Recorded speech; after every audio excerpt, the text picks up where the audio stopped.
સમાધાન ની થાશે વાતો સલાહ બાપ દાદા ને લેશે અલ્યા અમે નમતું નાખીશું તો યમના ઠાકોર કોણ કહેશે હાઈકોર્ટ ના થાશે ચુકાદાઓ થીક વિચારો રહેશે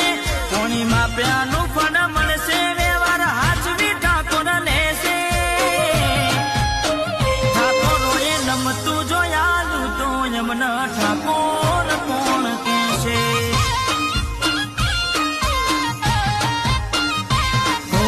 રજવાડી સાપા શિરોમણી બેઠક ના શોખીન દાડી મૂસને કાઢો કેસ ચાપીદા પછી વિગેદી ના રજવાડી સાપા શિરોમણી બેઠક ના શોખીન દાડી મૂસને કાઢો કેસ ચાપીદા પછી વિગે